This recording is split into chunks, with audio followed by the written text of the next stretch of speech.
Ladies and gentlemen, welcome back to the Martin Dreyfus Show. Welcome back to another insane story from America. Apparently along the border of Texas and Mexico, there were some immigrants and something about them being bused to Washington, D.C. I don't even know what that means yet, so we really need to get into this video before I say something that I shouldn't. Joining us for KV News at 5 on this Wednesday afternoon, I'm Brian Mays. And I'm Ashley Goodo. Today, Governor Greg Abbott announced a plan to handle an expected influx at the U.S.-Mexico border, including sending migrants from Texas to Washington, D.C. Now, this comes in response to the Biden administration ending Title 42 next month, which has allowed the U.S. to limit asylum seeker intake during this pandemic. Texas will be taking its own unprecedented actions this month to do what no state in America has ever done in the history of this country. The governor said today. Hold on. Joe Biden has gotten rid of an act or a title that limits the number of immigrants that can come into America during the pandemic.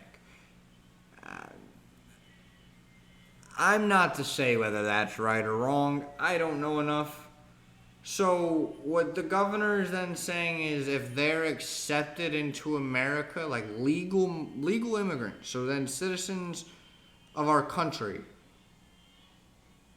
they're deporting legal immigrants to the state capitol? Did I hear that right? Today, he's directing the Texas Department of Emergency Management to use charter buses to take migrants from Texas to Washington, D.C. A reporter asked the governor where the migrants would end up in D.C. Is there a place in D.C. that you all are planning to send these migrants to? Is there a designated area you guys have in this plan? The first location will be the steps of the United States Capitol. The Biden administration.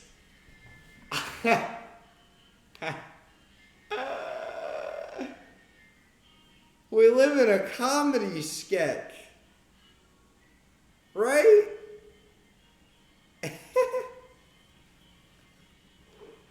I can't live in this country.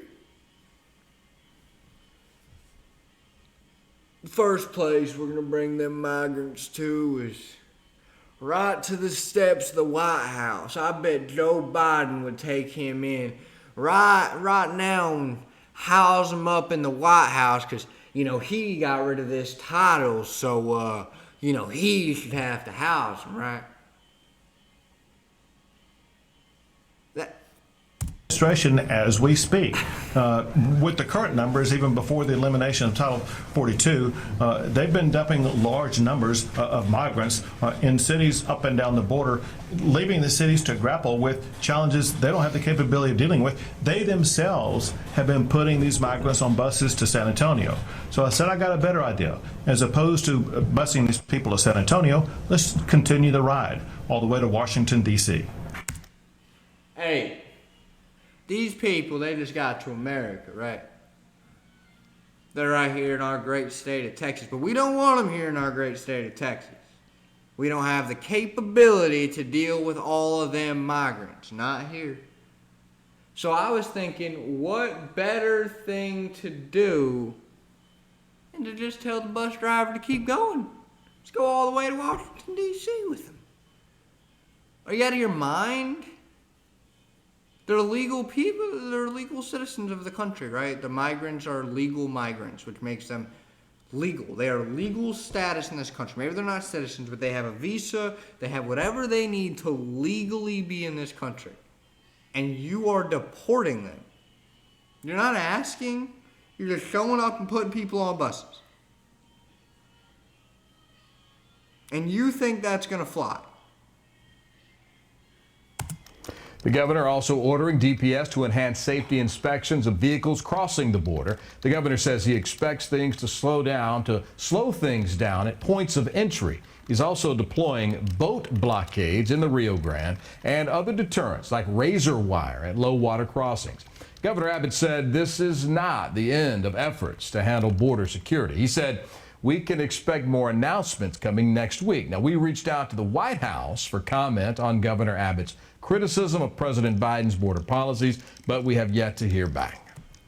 I gotta love news stations, man. What is this, like KKTV, KVUE, some local Texas news station?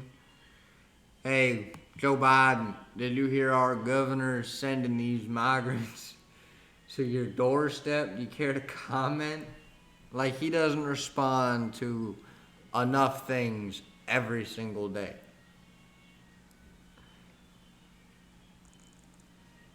I am not for extensive immigration. I'm not against legal immigration. I'm not against easing the process of citizenship. I am not against getting rid of all these ICE chambers that we're even keeping Ukrainians in. But I think we should be statistically smart about what our country can take on and what we can't. And I think we have an egotistic side of us that thinks we can handle anything. And that's why sometimes we say 500,000, sure. Oh, now we can't handle it, none.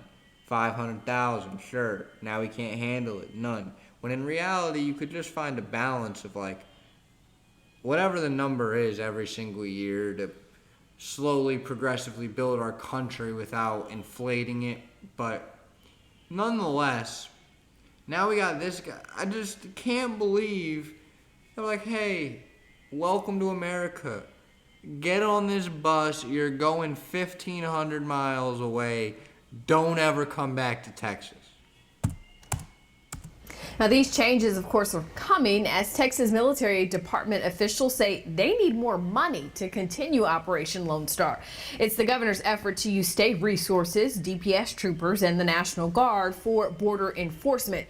The leader for the Texas Military Department told lawmakers yesterday they need another $531 million to keep the mission running past May 1st. What the hell is wrong with you people? Hey, we need our police force to get 500 million because these dang immigrants keep coming over here. Oh, I'm living in a nightmare, guys. We're living in a nightmare. What is this? What is this? What did I just watch?